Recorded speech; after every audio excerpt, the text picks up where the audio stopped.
mendatangkan kapal pesiar ke sebuah negara destinasi. Indonesia dalam hal ini. Itu tidaklah gampang. Saya sendiri hadir di Miami suatu ketika untuk berbicara tentang kepada operator-operator kapal-kapal yang menjelajahi dunia. Negara-negara di Eropa saja, Pak, itu rebutan, Pak, Ya, untuk dapat memperoleh uh, kunjungan kapal pesiar ini. Mengapa? Karena yang datang dengan kapal pesiar itu satu kali turun itu ribuan orang. Dan itu pun misalnya kalau di Indonesia, Pak, tidak hanya Jakarta, tidak hanya Belawan dan Medan, tidak hanya Sibolga, Pak, tetapi juga Parepare di Sulawesi, Kupang di Timur, ya, Ambon di Maluku. Kedatangan wisatawan harus dilaksanakan dengan baik karena ia merupakan hak asasi orang untuk melakukan perjalanan. Harus dipelajari. Ini perintah PBB, Pak. PBB yang menulis ini, bukan karangan dokter pariwisata, Pak. Perjalanan wisata adalah hak asasi daripada manusia yang harus dilindungi.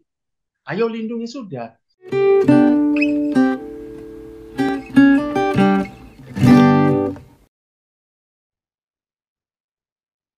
setelah 2,5 tahun pariwisata mengalami mati suri, bersyukur pertengahan tahun ini pariwisata mulai bergulir. Cukup banyak sudah wisatawan datang, didukung dengan beberapa kegiatan di dalam negeri seperti MotoGP, agenda G20, beberapa kongres yang diselenggarakan di dalam negeri, termasuk International Conference on Quality Control Circle di penghujung tahun ini, serta datangnya wisatawan kapal pesiar ke berbagai pelabuhan di Indonesia.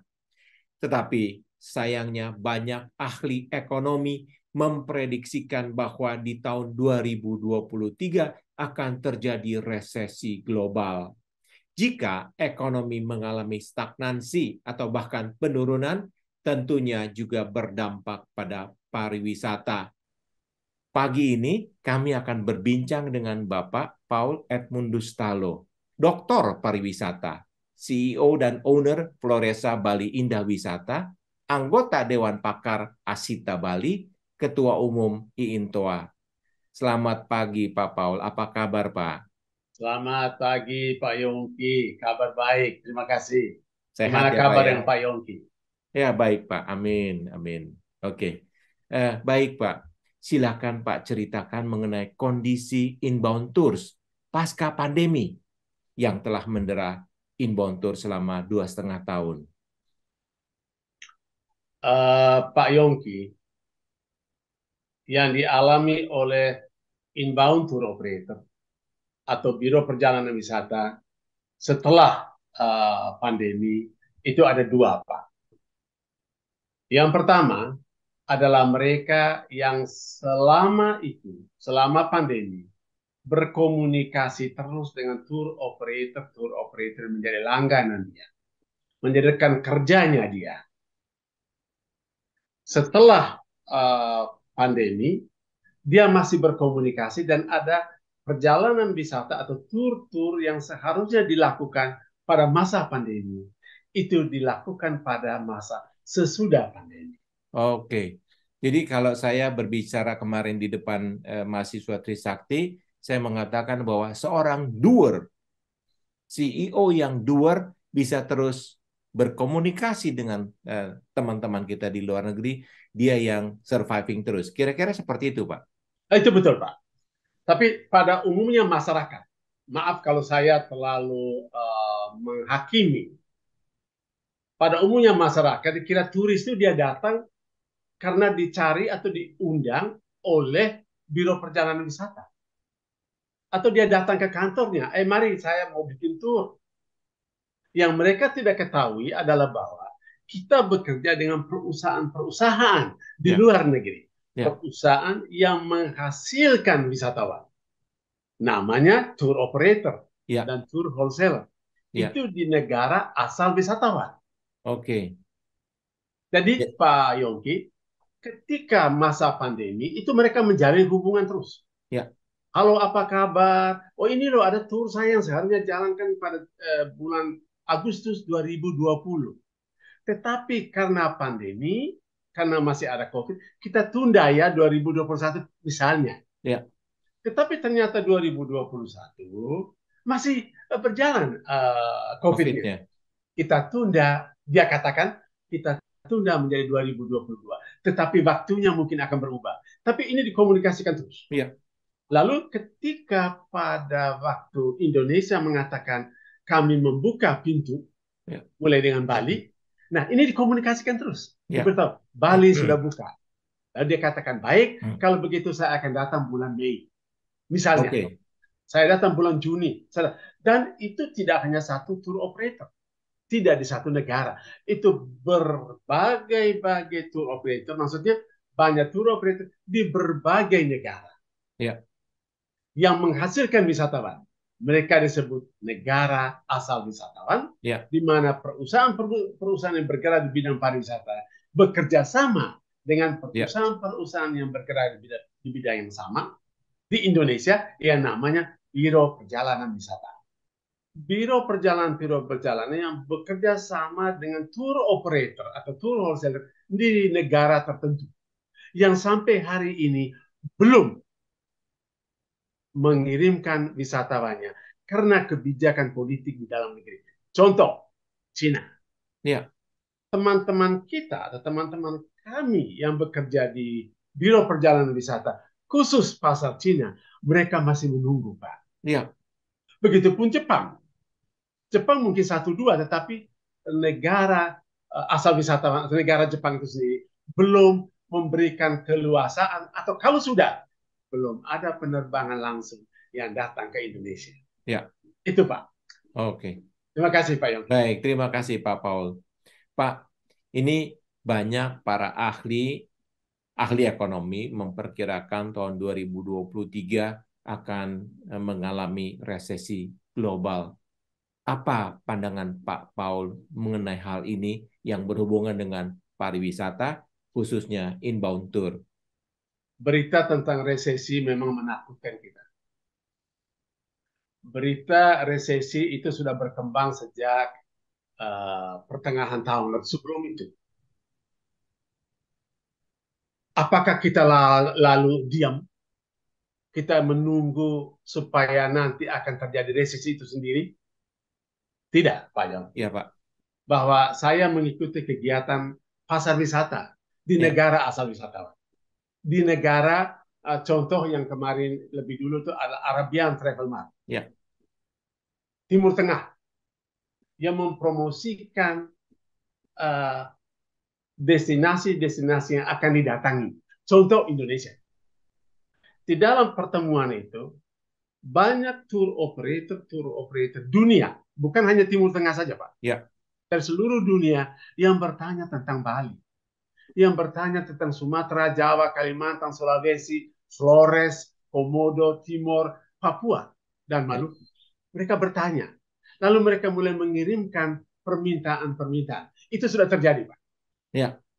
Yang pertama. Yang kedua, bulan November kemarin saya bersama beberapa teman dari Indonesia yang berjumlah kurang lebih ada 60 perusahaan yang terdiri dari hotel dan biro perjalanan wisata yang disponsori oleh pemerintah, Pak. Kementerian Pariwisata dan Ekonomi Kreatif. Kami berjualan, dalam tanda kutip, berpromosi di London melalui World Travel Mart. Yang datang ke sana itu puluhan ribu, Pak. Mereka adalah penjual seperti kami dan pembeli. Pembeli itu datang dari 3 benua, Pak. Eropa, Asia, Afrika. Maaf, ditambah Amerika. Dari Amerika pun datang ke situ untuk membeli.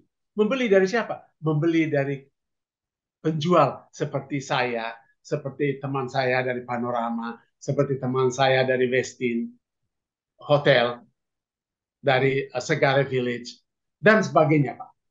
Mereka datang untuk mengatakan, hey, saya punya rombongan. Itu baru satu, Pak. Dari Amerika. Saya punya rombongan. Saya merencanakan tur tahun depan, 2023. untuk sepanjang tahun. Ya. Rombongan yang datang setiap bulan, paling tidak 3 kali, dan seterusnya, Pak. Itu baru satu perusahaan. Dari sana, teman-teman kami bisa menerima 10-15 perusahaan dari Amerika. Kemudian 10-15-20 dari Turki, dari Estonia, dari Hongaria, Bulgaria, Italia, dari Inggris sendiri, dari Afrika, dari Kongo, dari Tanzania, dari Nigeria, yang berbondong-bondong datang ke pasar untuk mengetahui bagaimana negara yang akan dituju, negara yang menjadi destinasi pariwisata, apakah sudah dibuka dan berjalan dengan lancar.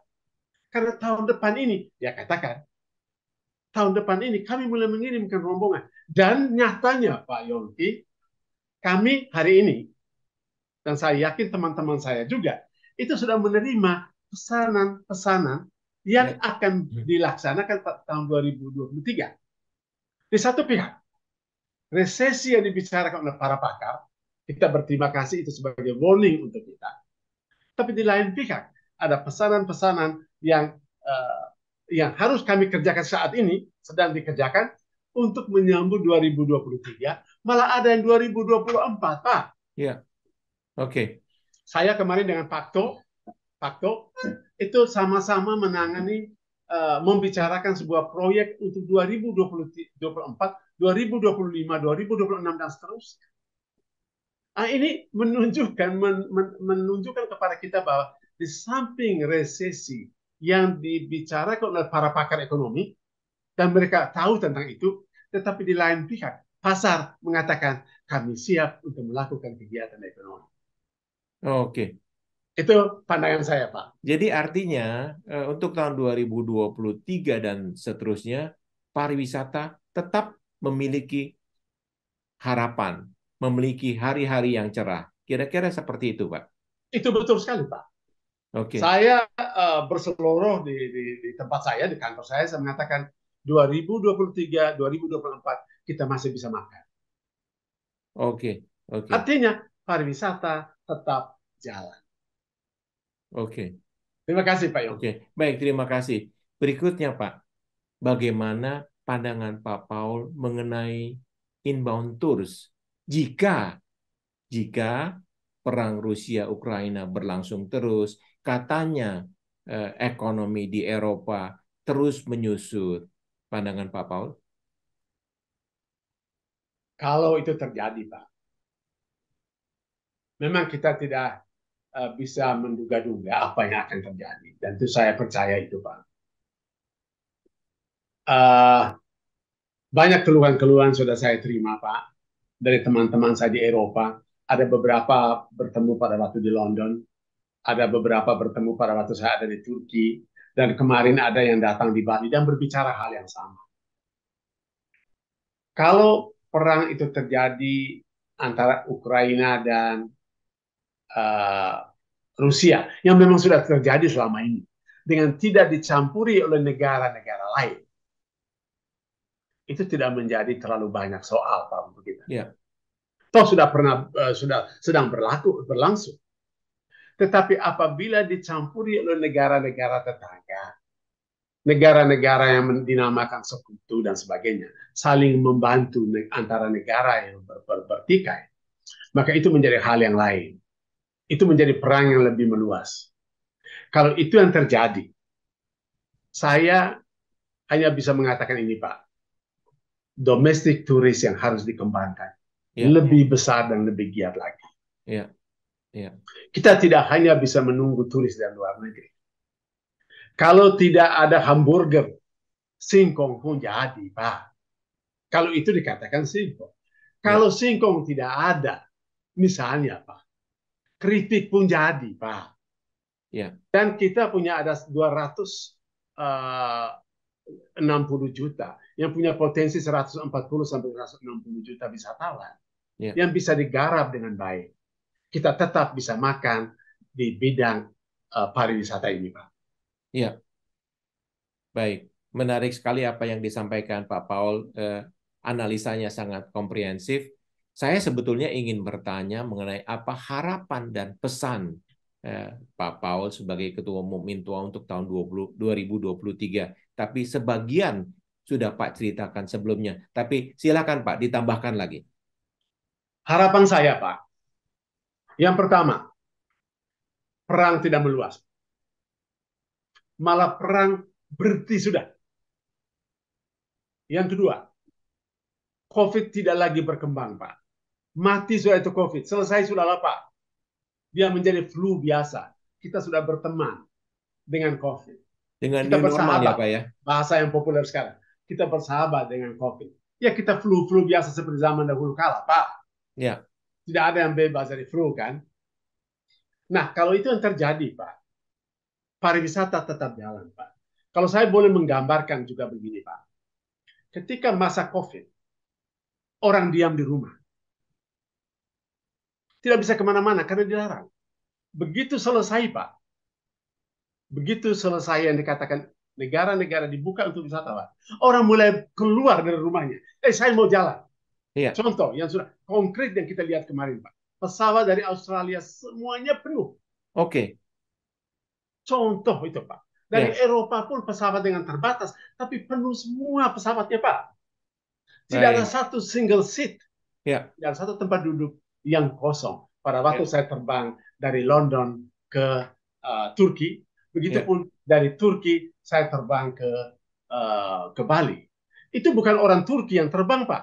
Ya. Yang terbang situ adalah sebagian orang Turki atau sebagian kecil orang Turki. Lalu ada orang Jerman, orang Portugis, orang Prancis, gitu, Pak. Oke. Orang Eropa Timur itu penuh sesak di pesawat itu.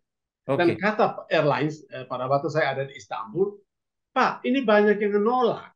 Ada yang harus ditunda besok, atau Ya. lusa, atau minggu depan, bulan depan. Itu berarti kemauan orang untuk melakukan perjalanan wisata itu Ya. sangat tinggi, Pak. Tidak mau Oke. di rumah lagi, Pak. Oke. Itu, Pak, Pak. Terima saya kasih. bertanya sedikit mengenai seat capacity. Apa harapan Pak Paul mengenai seat capacity ini? Karena airlines hingga saat ini menghitung-hitung apakah menambah penerbangan ataukah menambah kapasitas seat. Pandangan Pak Paul? Uh, yang pertama, Pak, saya ambil dulu bahwa penambahan seat atau penerbangan sekalipun itu sangat penting, Pak. Saya katakan tadi, yang ada itu udah penuh sesak, Pak. Ya. Dan harganya, aduhai, tingginya Ya. luar biasa. Tapi orang masih mau terbang, Pak. Dengan menambah kapasitas pesawat atau menambah penerbangan, itu adalah jawaban untuk bisa memperbesar jumlah wisatawan ke setiap negara dunia, khususnya Indonesia. Dalam Ya. pertemuan para menteri yang saya di Nusa Dua, itu pada 27 September 2022, saya diundang ikut serta. Saya sendiri mendengar itu, para menteri berbicara. Kita butuh connectivity, artinya Oke. penerbangan, untuk menambah jumlah lebih banyak orang pergi, tetapi khususnya tentu saja harga menjadi lebih rendah. Ya. Karena harga rendah, orang makin banyak. Tetapi saat ini dengan harga tinggi pun, orang gila-gilaan berebutan tiket untuk pergi, Pak Payung. Ya. Jadi harapan kita, pemerintah kita mulai, dan saya percaya itu sudah mulai berbicara tentang Garuda terbang, Ya. Batik Air terbang, Ya. Lion Air terbang, menambah jumlah kapasitas dan jumlah penerbangan. Itu harapan saya, Pak, dan semoga bisa terjadi. Oke. Terima kasih Pak. Satu yang terakhir Pak, pesan Silakan, dari Pak. Pak Paul. Satu yang terakhir, Pak. Pesan dari Pak Paul sebagai Ketua Umum Intua kepada anggotanya dan juga kepada pelaku pariwisata lainnya untuk menghadapi tahun 2023. Pesan saya, Pak, ada 3. Yang pertama, bekerjalah semaksimal mungkin. Jangan pernah berhenti untuk berpromosi. Oke. Setiap hari harus melakukan hubungan dengan tour operator. Tour operator sudah menjadi partner dan mencari partner baru. Baik secara konvensional, email, WA, Instagram, dan sebagainya, menghubungi partner kita. Itu saya katakan itu konvensional. Yang kedua, tingkatkan kemampuan ICT. Ya, informasi, komunikasi, dan teknologi. ya, Setiap kantor harus bisa diusahakan ini. Kirim anak-anak yang sudah bisa bekerja, yang sudah dipanggil bekerja. Karena saya katakan sudah dipanggil, karena saya percaya saat ini banyak karyawan perusahaan-perusahaan biro perjalanan wisata yang masih tinggal di rumah. Yang sudah ada, kalau ada dana sedikit, jangan beli dulu mobil baru lah. Kalau boleh, memang harus bayar utang yang lama itu sudah pasti. Tapi kalau beli mobil baru, panggil dulu pegawai dulu masuk daripada beli mobil baru. Itu pendapat saya, Pak. Nah, kalau itu sudah ada, tingkatkan terus kemampuan untuk berkomunikasi secara digital. ya. Itu untuk menjemput bola bagi wisatawan yang tidak bekerja based on B2B. Jadi kalau saya berbicara dengan partner saya berkomunikasi dengan partner saya, itu nomor satu tadi. Nomor dua, kita menangkap mereka yang mau jalan sendiri-sendiri dengan mempergunakan digital, yang mempergunakan semua marketplace yang ada yang bisa dikomunikasikan, menjual paket apapun yang bisa kita jual, bisa kita hidup terus, Pak. Dan yang terakhir, Pak, Ya, kalau Pak Yongki tidak bisa berjalan sendiri lagi, ajaklah saya, Pak. oke. Kalau saya tidak bisa jalan sendiri, saya akan ajar Pak Yongki. Mari kita bergabung, Pak. Nusa Ina bergabung dengan Floresa. Merger. Ya, Berkolaborasi dalam arti kolaborasi. Ya, bekerja bersama-sama. Bentuknya bisa bermacam-macam. Apakah saham yang disaling beli, ataukah kerjasama dalam arti daripada sendiri, semua produk yang ada kita saling share. salah satu bisnis inbound tours adalah mendatangkan wisatawan kapal pesiar. Apa pesan Pak Paul untuk bisnis inbound tours shore excursion atau kapal pesiar ini? Silakan, Pak. Mendatangkan kapal pesiar ke sebuah negara destinasi. Indonesia dalam hal ini. Itu tidaklah gampang. Saya sendiri hadir di Miami suatu ketika untuk berbicara tentang kepada operator-operator kapal-kapal yang menjelajahi dunia. Negara-negara di Eropa saja, Pak, itu rebutan, Pak, Ya, untuk dapat memperoleh uh, kunjungan kapal pesiar ini. Mengapa? Karena yang datang dengan kapal pesiar itu satu kali turun itu ribuan orang. Karena ribuan orang turun, multiplier efeknya besar. Makan terbeli, jual oleh-oleh terbeli, mobil terpakai, tour operator semuanya, inbound tour operator terpakai. Tidak hanya satu, tidak hanya dua, tapi bisa ratusan sekali jalan. Dan itu pun misalnya kalau di Indonesia, Pak, tidak hanya Jakarta, tidak hanya Belawan dan Medan, tidak hanya Sibolga, Pak, tetapi juga Parepare di Sulawesi, Kupang di Timur, ya, Ambon di Maluku, Semarang di Jawa, ya, dan Pasar ya. Benoa di Bali, dan semua dan seterusnya, dan seterusnya. Kalau satu kali turun dengan 100-200 bis terpakai, itu kan untung besar, Pak. Ya. Itu dari sudut pandang bisnis. Nah, Nah, oke. dalam hubungan dengan keamanan, itu pemerintah yang harus memberikan perhatian itu, Pak. Garis besar haluan negara. Itu kan bukan untuk pelaku pariwisata saja, tetapi juga untuk pemerintah dan juga untuk rakyat menyambut kedatangan wisatawan. Kedatangan wisatawan harus dilaksanakan dengan baik karena ia merupakan hak asasi orang untuk melakukan perjalanan. Harus dipelajari. Ini perintah PBB, Pak. PBB yang menulis ini, bukan karangan dokter pariwisata, Pak. Perjalanan wisata adalah hak asasi daripada manusia yang harus dilindungi. Jadi, Oke. mari dari pusat sampai ke daerah, sampai ke desa, sampai kepada polisi ya yang bertugas di pelabuhan, mari jaga sebaik-baiknya. Berikanlah kesempatan, jalankan sabta pesona, keamanan, kenyamanan itu bukan hanya milik rakyat tapi milik juga pejabat-pejabat pemerintah, terutama badan keamanan. Itu pesan saya. Terima kasih, Oke, Pak Yongki. baik. Terima kasih. Apa yang disampaikan Pak Paul sangat komprehensif, pesan yang sangat menunjang untuk kemajuan pariwisata. Demikian diskusi kami dengan Bapak Paul Edmundus Taulo, Doktor Pariwisata, CEO dan Owner Floresa Bali Indah Wisata, anggota Dewan Pakar Asita Bali, Ketua Umum IINTOA. Terima kasih Pak. Salam Pariwisata Indonesia Maju. Salam pariwisata, Pak.